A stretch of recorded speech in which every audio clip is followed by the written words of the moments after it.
Assalamualaikum warahmatullahi wabarakatuh. Selamat pagi anak-anakku. Apa kabar kalian hari ini? Semoga kalian saat ini dalam keadaan sehat dan tetap semangat untuk mengikuti pembelajaran IPA. Anak-anakku, pada pertemuan yang lalu kalian sudah mengenal beberapa produk bioteknologi seperti tempe, yogurt, Yakult, kemudian ada juga kecap, roti, dan bahkan beberapa jenis minuman beralkohol. Nah, pada pertemuan kali ini kita akan bersama-sama mempelajari apa sih sebenarnya perbedaan prinsip beberapa produk bioteknologi konvensional dan bioteknologi modern. Untuk itu, marilah kita ikuti pembelajaran selanjutnya.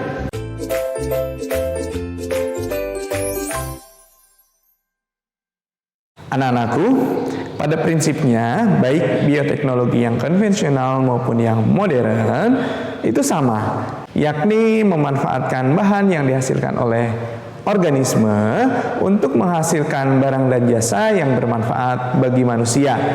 Namun, ada beberapa prinsip yang membedakan antara bioteknologi yang konvensional maupun yang modern. Apa saja perbedaannya? Baik, kita mulai dari bioteknologi konvensional. Sebagaimana pertemuan yang lalu, Bapak sudah menyampaikan tentang beberapa produk bioteknologi konvensional. Betul bahwa bioteknologi konvensional itu teknologinya masih sangat sederhana, bahkan bisa kita lakukan sendiri di rumah. Ya, bioteknologi konvensional itu langsung memanfaatkan mikroorganisme utuh tanpa proses rekayasa atau pengubahan terhadap mikroorganisme tersebut. Contohnya pembuatan tape, tempe, roti yang kita gunakan dalam bentuk ragi itu ya, kita tidak melakukan rekayasa genetika apapun terhadap mikroorganismenya, tapi langsung dibubuhkan ke bahan makanan yang akan kita ubah atau kita fermentasi seperti tape tadi. Apa saja sih karakteristik dari bioteknologi konvensional ini? Baik, karakteristik yang pertama dari bioteknologi konvensional adalah teknologi yang digunakan sekali lagi masih bersifat sederhana. Kemudian yang kedua, produk ini dihasilkan dalam proses yang sterilisasinya belum terjamin sehingga kualitas produk belum bisa dijamin 100% ya. Misalkan membuat tape, kadang-kadang tape ada beberapa bagian produk yang ternyata busuk atau tidak jadi karena ada kontaminasi dari bakteri maupun jamur jahat yang lainnya. Kemudian yang ketiga, biaya produksinya relatif murah sehingga bisa dilakukan di rumah.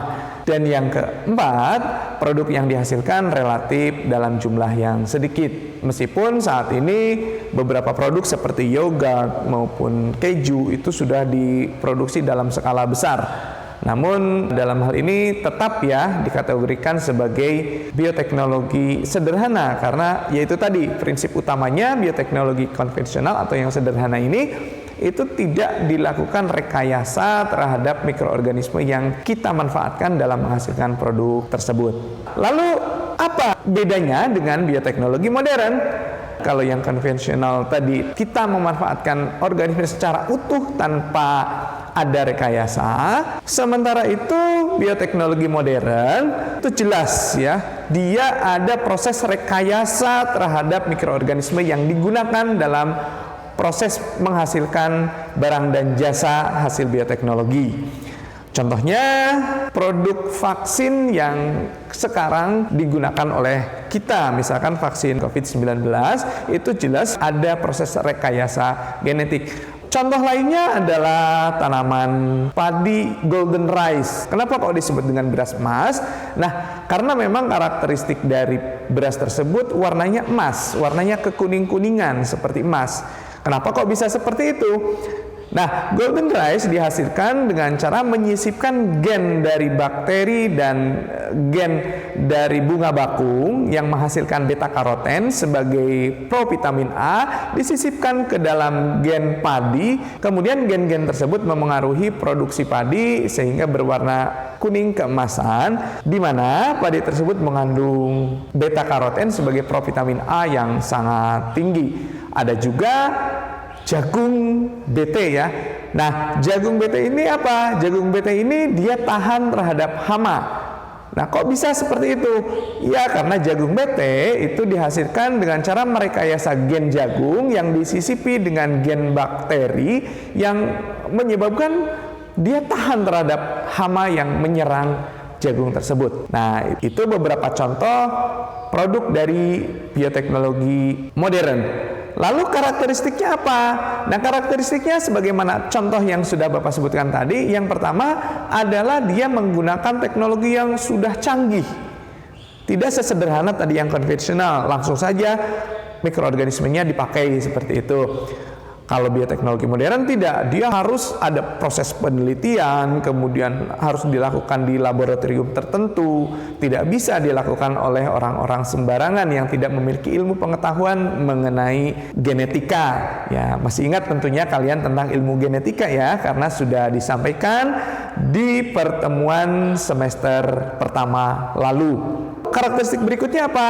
Ya, selain teknologi yang sudah modern, ciri utama yang kedua yang membedakan dengan teknologi konvensional adalah itu tadi, ada proses rekayasa terhadap gen dari mikroorganisme yang digunakan di dalam bioteknologi modern. Jadi digabung-gabungkan gennya, direkayasa supaya menghasilkan sifat-sifat unggul tertentu. Contohnya tadi, ya, jadi ada padi yang mengandung beta-karoten yang sangat tinggi. Kemudian karakteristik yang ketiga jelas bahwa biaya yang dibutuhkan untuk proses bioteknologi modern itu sangat mahal. Karena itu tadi harus ada proses rekayasa genetik yang tidak bisa dilakukan di sembarang tempat dan sembarang orang. Kemudian karakteristik yang keempat, yang terakhir, karena dia sifatnya modern, maka bisa menghasilkan produk, barang maupun jasa dalam jumlah yang sangat besar. Nah, setelah kalian menyimak video ini, kalian tentunya bisa memahami mengenai perbedaan dari bioteknologi modern dan bioteknologi konvensional. Setelah mengikuti pembelajaran ini juga, kalian nanti bisa mengerjakan lembar aktivitas 2 yang Bapak berikan melalui kelas online. Itu saja untuk pertemuan kali ini. Mudah-mudahan kalian bisa memahami materi yang Bapak sampaikan. Terima kasih. Salam sehat. Belajar di mana saja, kapan saja, dengan siapa saja. Assalamualaikum warahmatullahi wabarakatuh dan sampai jumpa.